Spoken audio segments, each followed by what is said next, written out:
record on this computer. Okay, so I think now that that's recording, I'm gonna try and give the lesson like this to begin with and see if the record works, which I hope it will do, and I think maybe that's a good idea. That way there is not a kind of doubling. Okay, well, I will start. Everything is here, so hello, everyone, and it's difficult to sort of ask the questions, but I'd like to think about what we've done the last 2 weeks. We looked at the American Constitution. We looked at the abolishment of slavery, the suppression of voting rights as well. And today, the class will continue to look at the problem of voting rights. It will look at something a bit more historical. In particular, it will look at the suffragette movement. And then after the suffragette movement, looking at the way that women won the vote in America, it will then move to look at the problem of bearing arms. So in America, the Second Amendment allows American citizens to bear arms. Obviously, a very, very controversial amendment. Dangerous as well, insofar as America is well known for its school shootings. Okay, what we will also, the thing that's a bit different this week is we will look at videos. So I hope this will work. Instead of looking at or listening to a radio piece this week, we'll have a look at a video. And there are some questions that go along with that as well. If I can try and bring up the questions, that's not right.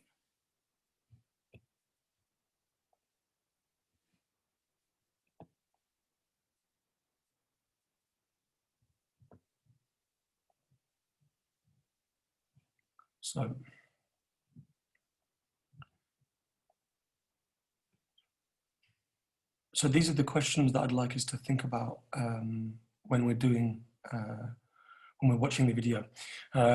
So, I mean, I've kind of told you, but the first question is, what is this news report about, as you'll see in the video? Maybe if I can put the videos down here, I try and bring up video as well at the same time. Okay, yeah, maybe I can do this. This would be quite a good idea. So,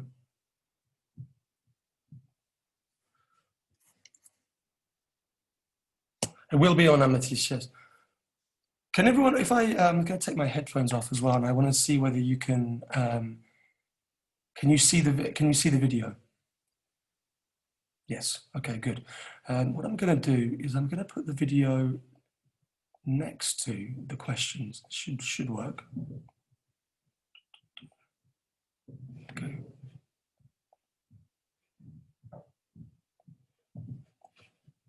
It's my own. It's my own work. Okay. So, also check to see you can hear it as well. Otherwise, it's okay. Maybe if I make this slightly smaller.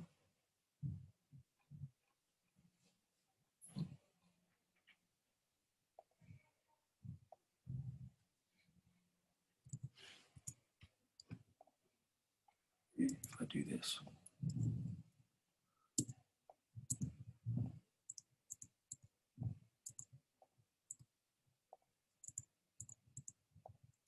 Okay. Are those? Can everyone see the questions now, which are on the right-hand side?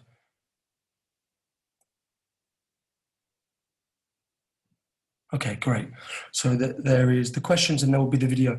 Now, I'm gonna the one problem with trying to do this is that there might be a feedback because the video will be playing out and recording. Not really, but I just downloaded. Okay, yeah, it's online. Maybe I can try and make them a tiny bit bigger, actually.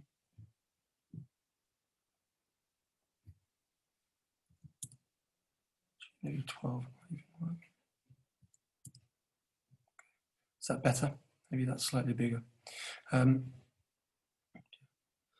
Um, okay, as I was saying, this is okay.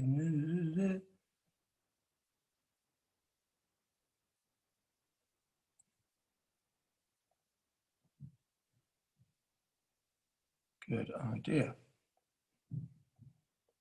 Thank you very much for this. Okay.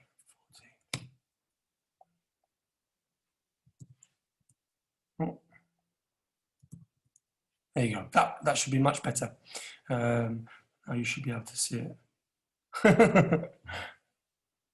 Good. Good. So now we can see them much easier.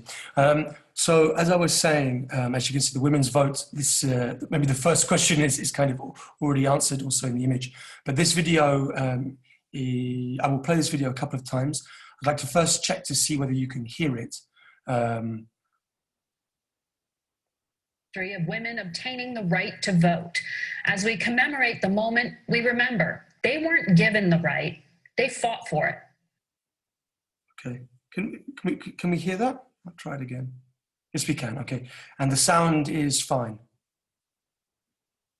Good. Okay, this is working a lot better than I thought. Okay, great. So we have the questions to your right, and we have the video here on your left.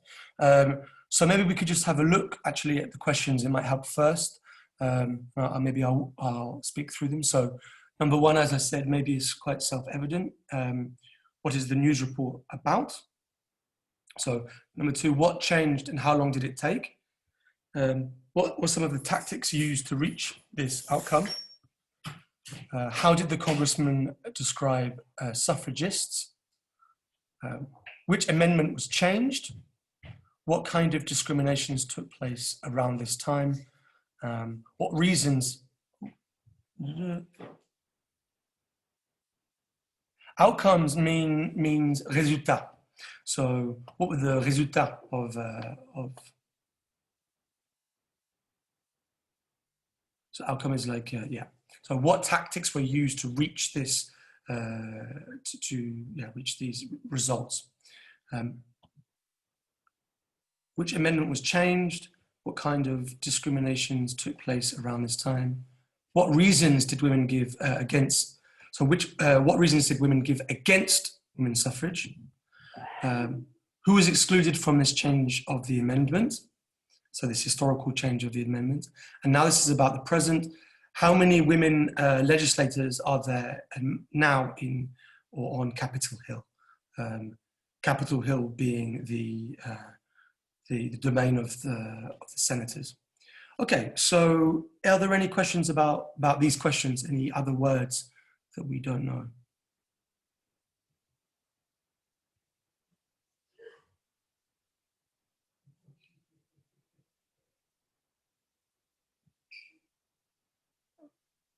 Okay, it's fine. Good. Okay, it's okay. Okay, thank you for responding.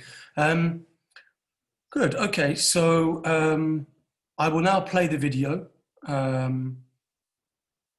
What is Capitol Hill? Yeah, so maybe actually this is quite good because I can do this like this. Capitol Hill. Capitol Hill.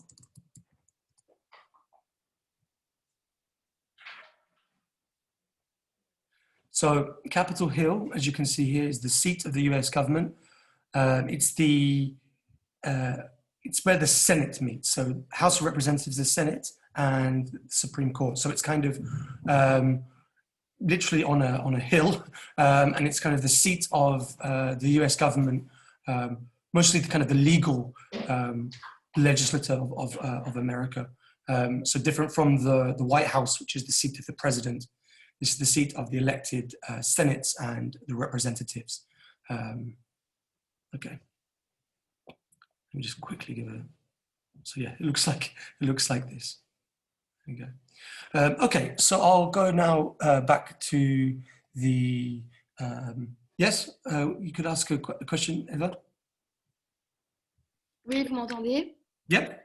Ma question, c'est est-ce que toutes les dates, les données, tout ça, est-ce que c'est des choses qu'on doit savoir pour l'examen de compréhension, par exemple? Enfin, toutes ces données.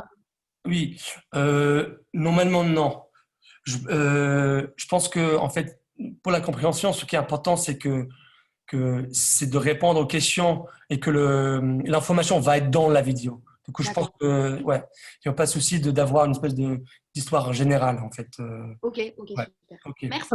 Non, il n'y a pas de souci. Et je pense qu'aussi aussi le problème des dates, je pense que si vous parlez d'une période où comme ça va. C'est ça qui est plutôt important de juste avoir la date exactement en tête. Donc voilà. Yeah, it's more like this. Exactly, yeah. It's more like normally the last question here it's not, but the last question is normally something a bit more your own opinion. So it will normally be something like responding to certain information that is given in the video. Last week, for example, we discussed the statues. So while the question might be something like, where are these statues being pulled down? Or the last one might be, do you agree with the pulling down of these statues? Yeah, I mean, we actually spoke about this the other day. It might be difficult to do like what we call a mock exam in the middle. We were going to do one of these, but I think it will be avec les autres partiels, so more at the end of the semester. Okay.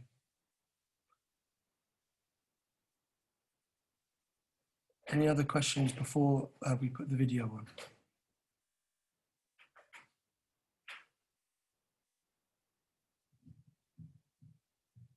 Maybe not. Okay. Okay, good. So I will now play this video, go back to the beginning, and I will play it a couple of times.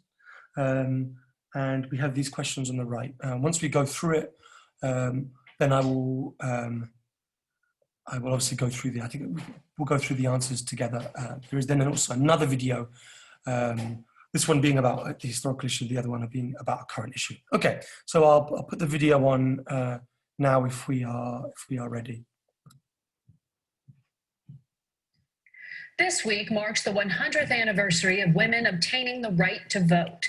As we commemorate the moment, we remember they weren't given the right, they fought for it. Adding a single sentence to the Constitution, the vote shall not be denied on account of sex, took decades. Amid a pandemic and devastating world war, suffragists like Alice Paul picketed the White House, endured jail and a hunger strike. A scandalized Massachusetts congressman implored Washington to ignore the, quote, nagging of iron-jawed angels, dismissing suffragists as bewildered, deluded creatures with short skirts and short hair. But they persisted. So did Carrie Chapman Catt, a savvy political strategist who went state to state swaying local legislatures to ratify the 19th Amendment. They reached the critical 36 states on August 18, 1920. Days later, the amendment, named after suffragist Susan B. Anthony, was adopted, and suddenly more than 20 million women were able to vote in the presidential election that was 11 weeks away.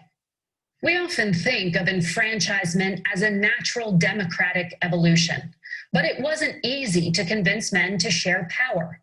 It was a bare-knuckled fight, swirling with sexism, racism, classism. Those were the forces that former slave-turned-activist Sojourner Truth took on decades prior. Suffragists also faced opposition from fellow women, some of whom believed it was unnatural to be involved in politics at all. I wish I knew how my great-grandmothers felt. I do know that by the time Mary McNamee Brennan walked into a Hell's Kitchen voting booth in 1924 for the first time, she'd already taught her husband to read and write and buried 2 of their 6 children in the pandemic. Life was not easy, and for women of color, the 19th Amendment was just a start. The Jim Crow barriers that kept Blacks from fully exercising their rights were not dismantled until 1965. This week, for the first time, a woman of color joined a major party presidential ticket. Joe, I'm so proud to stand with you. And I do so mindful of all the heroic and ambitious women before me, whose sacrifice, determination, and resilience makes my presence here today even possible. Senator Kamala Harris joins a handful of women who have sought the highest office in the land. There are now a record 127 women legislators on Capitol Hill. That's progress, but not parity. The Equal Rights Amendment, first drafted back in the 1920s, still hasn't become law. And the fight for a more perfect union continues. Okay, so hopefully, I'd like to double check again that I'll play it again a couple of times, but just to double check that the sound was okay.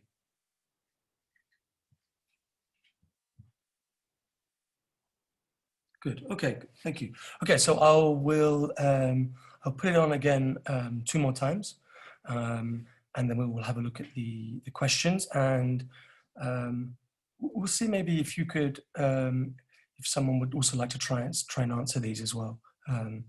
I think it's probably quite useful as well to do that either in the chat so everyone can see. Okay. I'll play it again. Yes, I will replay it again. Okay.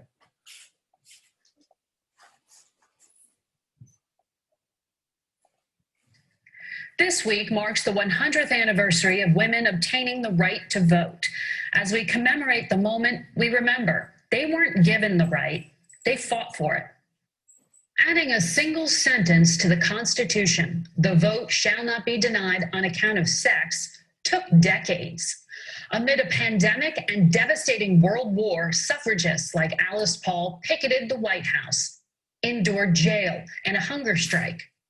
A scandalized Massachusetts congressman implored Washington to ignore the, quote, nagging of iron-jawed angels, dismissing suffragists as bewildered, deluded creatures with short skirts and short hair.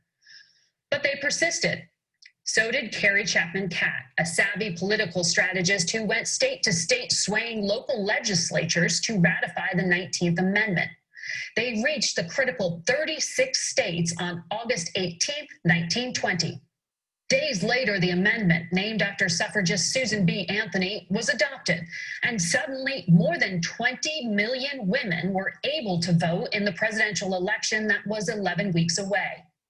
We often think of enfranchisement as a natural democratic evolution, but it wasn't easy to convince men to share power.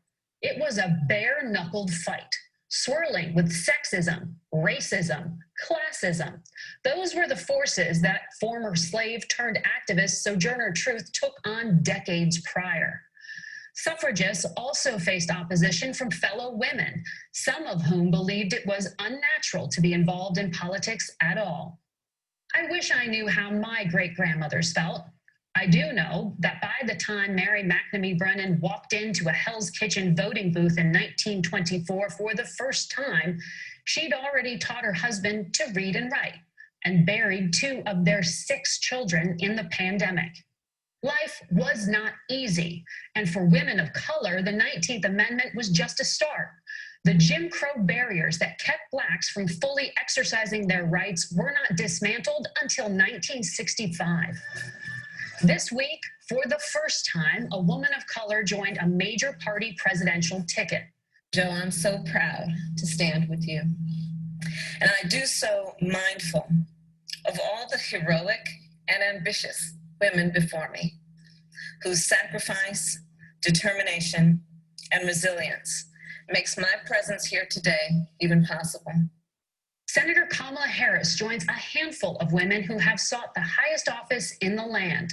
There are now a record 127 women legislators on Capitol Hill. That's progress, but not parity. The Equal Rights Amendment, first drafted back in the 1920s, still hasn't become law. And the fight for a more perfect union continues.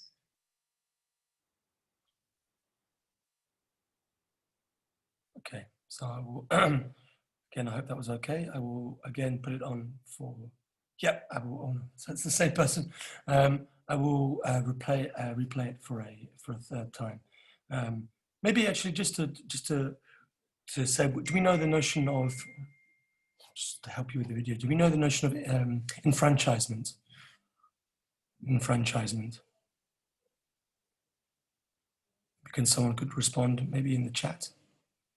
Enfranchisement. Enfranchisement. Sorry, probably it's a popularization, like the popularization, voilà. Making something popular more common, and yeah. It's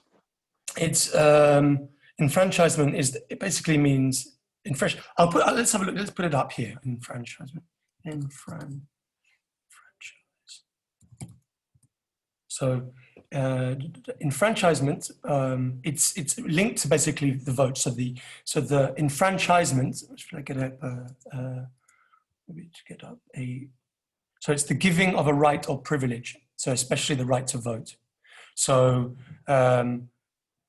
the word enfranchisement, another synonym for this is also suffrage. I think maybe I spoke about this the other week. Suffrage. So the right to vote in political elections.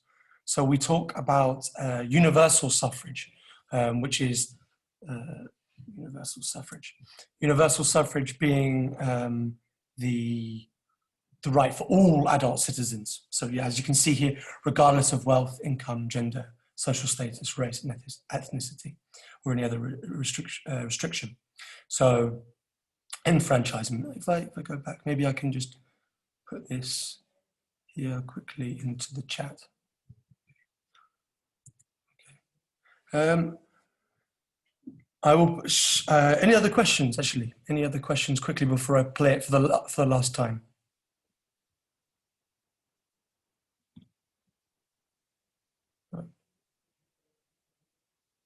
Okay, I will, okay. Okay, thank you. We still have people here. Okay, I will play it now for the third time, okay? This week marks the 100th anniversary of women obtaining the right to vote. As we commemorate the moment, we remember they weren't given the right, they fought for it. Adding a single sentence to the Constitution, the vote shall not be denied on account of sex, took decades. Amid a pandemic and devastating world war, suffragists like Alice Paul picketed the White House, endured jail and a hunger strike. A scandalized Massachusetts congressman implored Washington to ignore the, quote, nagging of iron-jawed angels, dismissing suffragists as bewildered, deluded creatures with short skirts and short hair. But they persisted. So did Carrie Chapman Catt, a savvy political strategist who went state to state swaying local legislatures to ratify the 19th Amendment. They reached the critical 36 states on August 18, 1920. Days later, the amendment, named after suffragist Susan B. Anthony, was adopted, and suddenly more than 20 million women were able to vote in the presidential election that was 11 weeks away. We often think of enfranchisement as a natural democratic evolution, but it wasn't easy to convince men to share power. It was a bare-knuckled fight, swirling with sexism, racism, classism. Those were the forces that former slave turned activist Sojourner Truth took on decades prior. Suffragists also faced opposition from fellow women, some of whom believed it was unnatural to be involved in politics at all. I wish I knew how my great-grandmothers felt. I do know that by the time Mary McNamee Brennan walked into a Hell's Kitchen voting booth in 1924 for the first time, she'd already taught her husband to read and write and buried 2 of their 6 children in the pandemic. Life was not easy, and for women of color, the 19th Amendment was just a start. The Jim Crow barriers that kept Blacks from fully exercising their rights were not dismantled until 1965. This week, for the first time, a woman of color joined a major party presidential ticket. Joe, I'm so proud to stand with you.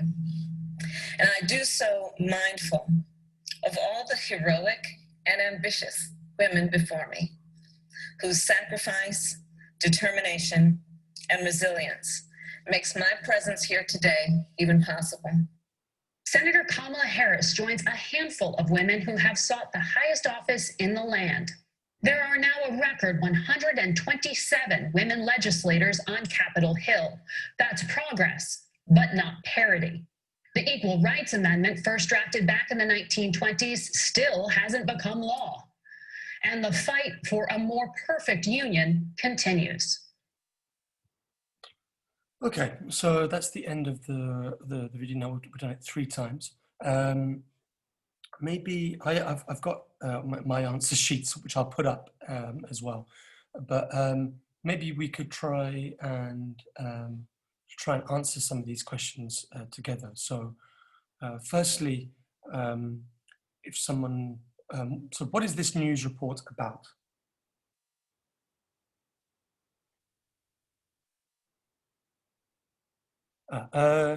It's difficult to try and know the best way of doing that in terms of the answering. I can't see. Well, yeah, let's. Otherwise, everyone. I'm not too sure the best way of doing it, actually of this. But yeah, the first one is yes. The news is about the 100th birthday of the right to vote for women. So it's about that. It's about the right to vote for women and the law that changed in order to give them enfranchisement, to use that term again. Okay, so what specifically changed that allowed for this to occur at number 2, and how long did it take? So what specifically changed? And how long did it take? Maybe Séverine, this time, if you would like to try and answer. Yes, I don't know what exactly changed, but I know that it took decades. Mm-hmm. So yes, that's right. Yeah, so it took decades. Does anyone else have maybe Gatien that would be, try maybe to see what changed specifically in the law?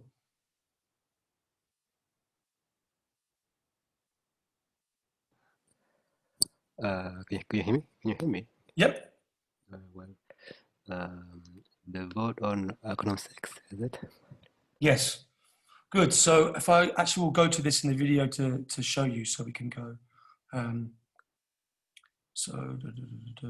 So yes, this is the kind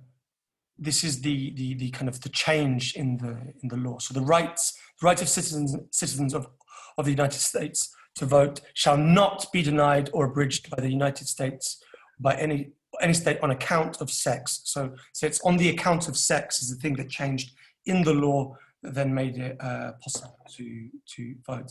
And as you said, yeah, it took decades. I mean, what took decades was the very struggle. I mean, the idea of maybe universal suffrage was something that lasted longer than just decades, but certainly this kind of very active suffragette movement lasted from the for a long period of time, and maybe up 50 years.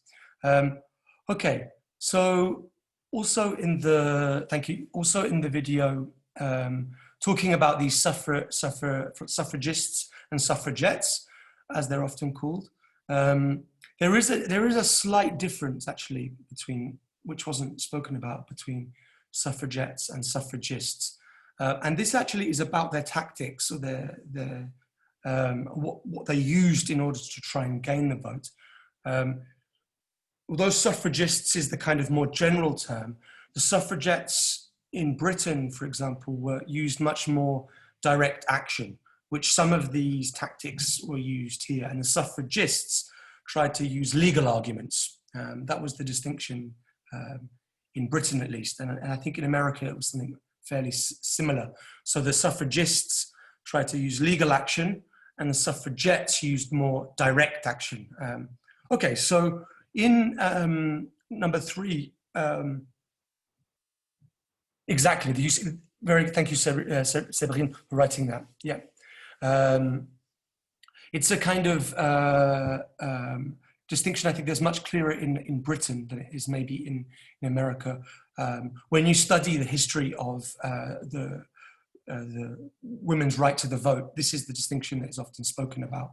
And there was also arguments between the two in relation to what was the best method of gaining the vote.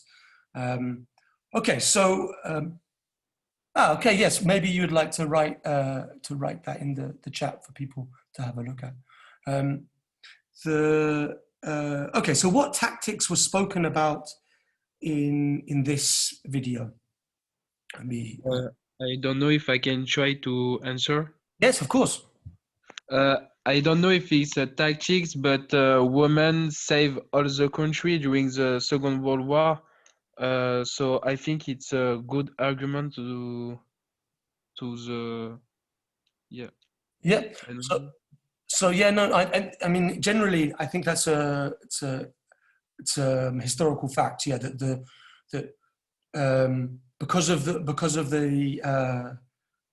presence of women during war, sustaining the country, for example, I mean, it was the very similar argument used in Britain as well, that the fact that women were working and for the war effort, and not just for the war effort, because of at that time. Okay, thank you. Yes, yeah. These are, but just to finish this, the argument was, well, we have been working in the factories, we have been working also in the farms, so now why should we not have the vote? So yes, but in the video, as I will, it's just after this, I think. World War, suffragists like Alice Paul picketed the White House. So this is one of them here, the one of picketing. So you have hunger strikes, is correct, yeah. Demonstrations. So picketing is, let me get it up for you.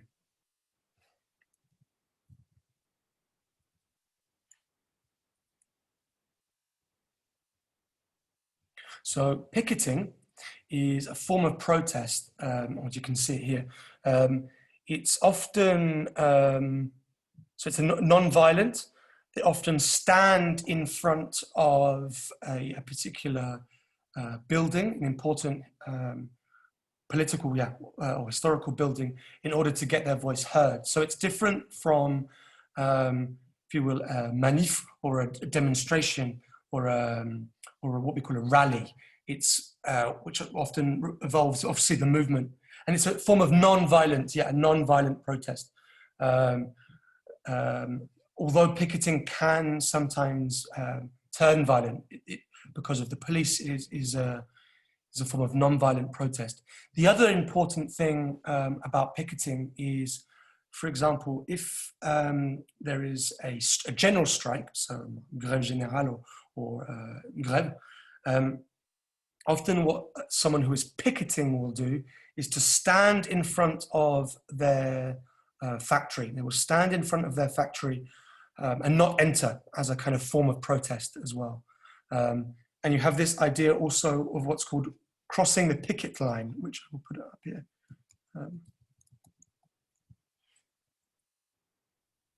Okay, so this notion, crossing a picket line, if you have the factory workers in front of the factory when they are on strike, this becomes what's called the picket line. And those who cross the picket line are often those who do not agree with the strike. These are often seen as they're seen as not being, that there isn't solidarity with the people that are picketing, who are striking. It's actually a strange term if we're on this subject, so maybe you won't have this, but it's a strike breaker. So the strike breaker, again, is someone that does that. And we also call this person in slang a scab. So a scab is someone that goes through. I mean, you know, this is slang used by strikers. So against those who don't want to strike. Okay, so yes, as you said, so there was picketing, there was hunger strikes. So do you have a synonym for strike? Grève. I'm trying to think what the grève or the strike would be.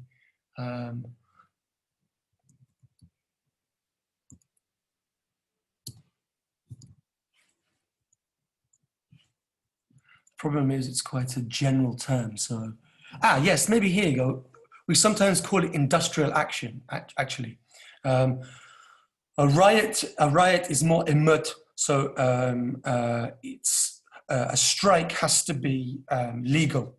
So it would be les syndicats, so that what we call the unions or trade unions. So un syndicat, a trade union.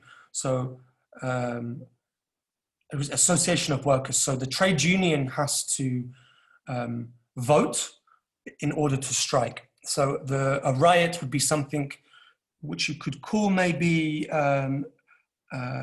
direct action, but it's often something that is seen as even more without kind of organization. So une émeute, exactly.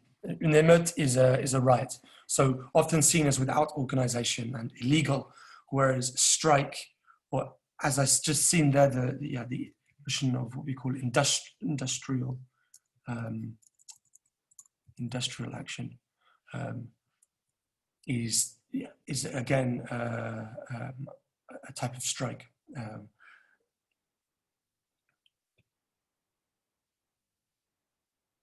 Okay. Hopefully that's clarified things a bit for that. Let me just go back to the video because I'm trying to remember let me play it through again. So, indoor jail and a hunger strike.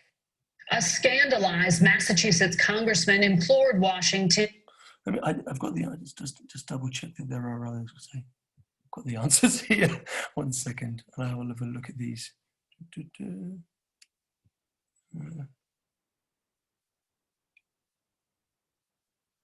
Indoor jail as well. So this would be getting arrested through direct action. Okay, so the next question is so you kind of see it here, but and these are kind of strange words, but how did the congressman describe the suffragists?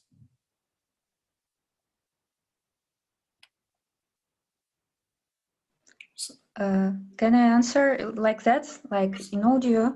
Yep. Well, he described them like bewildered, short-skirted and short-haired creatures. Yeah. So exactly. So the description, as you're saying, is obviously not a positive description.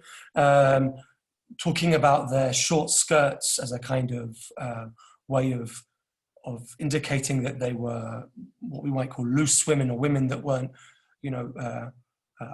what we call upstanding family members. So yeah, exactly. And as you can also see here on the left, which has been brought up, the idea of nagging.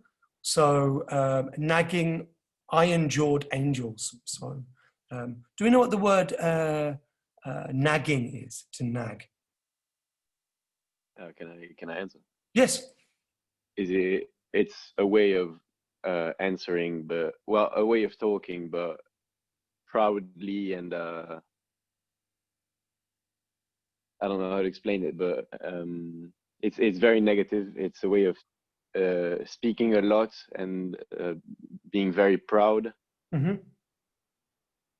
Yeah. I don't know how to describe it. No. Yeah. I mean,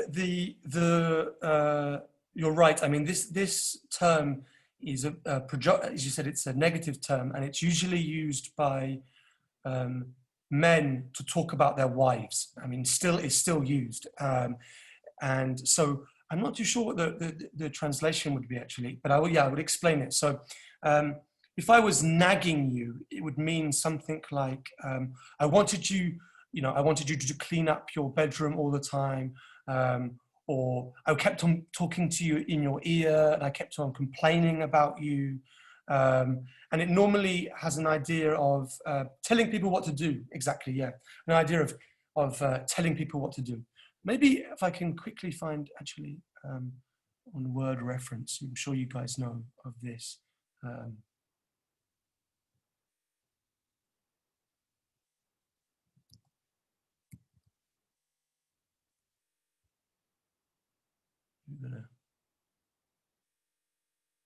Critiquer constamment, critiquer tout le temps. Ouais, faire des réflexions. Yeah, I mean, there are, as you can see, it's quite a specific, it's a kind of harassment, but it's, as I said, it's very much used by men to talk of their wives in the sense that they are telling me what to do all the time, criticizing me continuously. And it's normally spoken about of women who, I mean, it's used to also talk about the fact that women almost talk too much. That's the way that the kind of sexist language that it's used. So if we look at the video, so nagging here would be the fact that they're always asking for the vote. They're always asking for more. They're always constantly talking, what we say, above their station, talking outside of their place or outside of their domain. Iron-jawed here again is a kind of, don't use it very much, but it kind of means proud again. So here with the nagging of iron-jawed, here again, as someone said to me just now, this notion of being proud, and of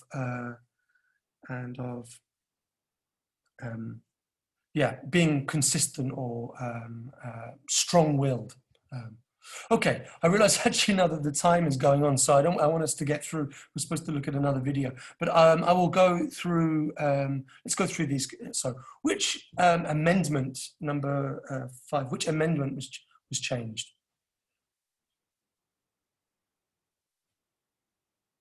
Somebody.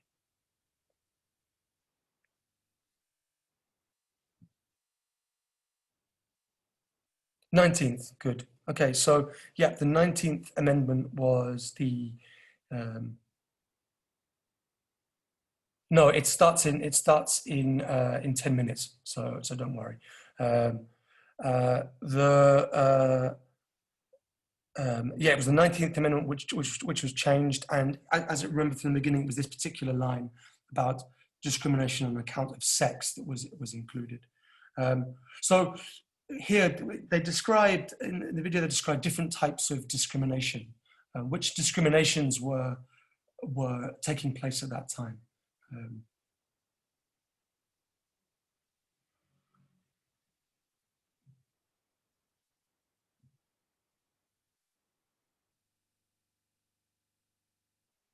Yeah, so racism, sexism, and classism. Thank you. Which I think maybe we all understand. Sexism, racism, again, classism, something which is used a little bit less now, but the idea of discriminating because someone is of working class. Okay, the next, number 7, interesting. So what reasons did women give against women's suffrage? So here's suffrage again, meaning the right to vote.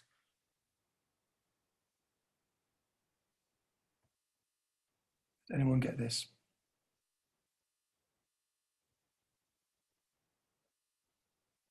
Hello? No? Can I answer, please? Yes, of course. So the reasons were that the fellow women believed that it was unnatural to be involved in politics. Mm-hmm. Mm-hmm. Good. So I'm seeing exactly. So it's unnatural for women to be included in politics. Exactly. Oh God, I'm sorry. I don't want to. yeah, exactly. So this is often argument at that particular time. I mean, you still hear this actually as something that is kind of said, not so much around different, I mean, this type of notion of sexism, or that women have a particular place, and that place is the home, for example, and therefore not of politics. Yes, exactly. So, and often women were in agreement with this, you know, that there is the notion of inequality is it's that there is differences, and that those differences, so for example, the woman is these are their arguments, of course I don't believe this, but the idea that women were in charge of the house, and therefore they were in charge of what was the private sphere, and men were in charge of the public sphere. So that was the argument, exactly. So number 8, who was excluded from this change of the amendment? Who was excluded from this change, or who did it? Whose circumstances did it change the least? Yeah. Okay. So it's written there. Yeah. So it was women of color. Exactly. Yeah. Because of the Jim Crow laws. Exactly. It's Jim Crow laws. And there was just a typo, but exactly. So the women of color still, obviously, those laws which we spoke about, the laws which attempted to maintain the white political power. So here, what's interesting, and it's a term maybe you've heard of before, maybe not, it's called intersectionality, which we use kind of now. 1 second, intersectionality, intersectionality. So intersectionality, so it's the interconnected nature of social categorization. So intersectionality describes how, and here we see this, how both sexism and racism are at work to discriminate. So so women of color, for example, are discriminated not just because of their sex, because they are women, but because also of their race. So here would be a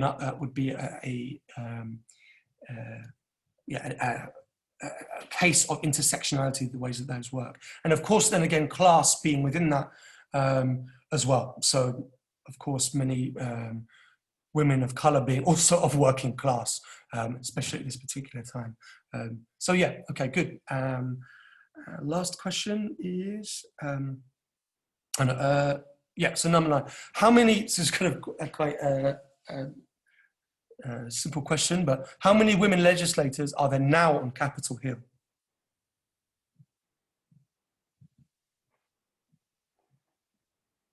Exactly, 127. Okay, good. I think actually, great, thank you. I actually think that this worked quite well, actually.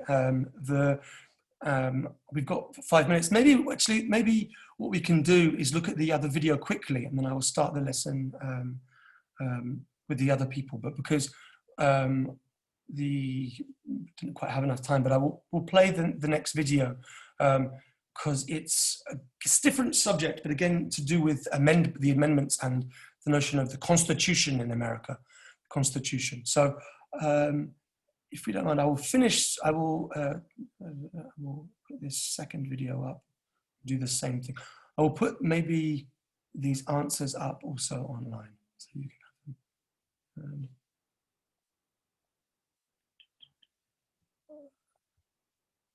So these are the questions.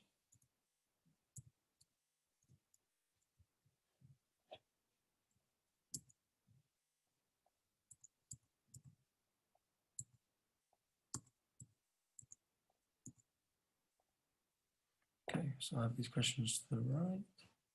Let's have a look at this video. Okay. Sorry, here we go. I'll make this slightly smaller. Okay, so maybe if I cancel this from behind quickly. Okay, so again, talking about amendments and talking about the Constitution. This is a topic I think that most people would have heard about because of the nature of its, the kind of violent consequences of its status in America. So I will play this. This video is 2.5 minutes, so I will play this and we'll also put this online as well. So I'll play this now as a last thing. Also, just to say quickly that I think this does work actually like this, hopefully. So we'll continue to do this for next week as well. Okay. This is an unusual sight on the streets of an American city. But in the state of Virginia, carrying a gun in public is legal. That's a Glock 19X. This day, thousands of armed protesters arrived in the capital city, Richmond, to remind state legislators that the U.S. Constitution protects the right to have guns. Concerned about violence from extreme and fringe groups, Virginia Governor Ralph Northam declared a state of emergency and banned all guns from the grassy field around the Capitol, the site of the actual rally, angering some while others understood. There's thousands of people here. All it takes is one person to make all this go mad. And thank God that he's not here right now. Our state government, with Northam as our governor, has overstepped that bounds, and he's trying to basically disarm us. Virginia used to be a reliably conservative state. That all changed in last November's election when Democrats won control of the state house and started passing gun control bills. The Democrats have proposed bills, including one to limit handgun purchases to one a month, another to implement background checks, and one to ban assault weapons, like this AR 9mm. Farhad Azari is a Virginian originally from Iran. I'm telling you, this is the Iranian phrase, lion without teeth is like a nation without God. Mark, who asked us not to use his last name, drove several hours from North Carolina. Because if we don't help the Virginians, we don't help the Californians, we don't help the New Yorkians, when they come from North Carolina, who's going to help us? Police had a strong presence here, hoping to avoid a repeat of the violence 2 years ago in Charlottesville, when one woman was killed. The day was peaceful, and while the demonstrators were rallying outside, a group of students quietly met inside with Democratic legislators. With all of the threats and all of the terribly violent rhetoric that's going on right now, our main goal is not to engage with gun extremists today. We're really here to be present in the legislature to make our voices heard. USA! These armed activists say they will show their wrath in the next election if any gun control laws are passed. Carolyn Presutti, VOA News, Richmond, Virginia. Okay, so that was the video. I'm afraid we've come to the time of the end of the lesson, but maybe we could just, I'll put that online as well. Maybe I would just like to ask again, just to double check. Was there anyone that felt that this didn't work for them, this method of teaching? Well, of course it would be better to be en présentiel, but is there anyone that felt that this was difficult because of their internet?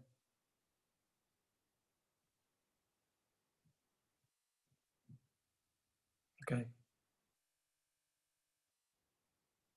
Good. Okay. I think this actually worked. Was good. Okay. Good. Okay. Well, I'm glad actually, because I think that also was fine for me as well. I think it was a good, and it was recorded, so maybe I will also try and. Okay. Good.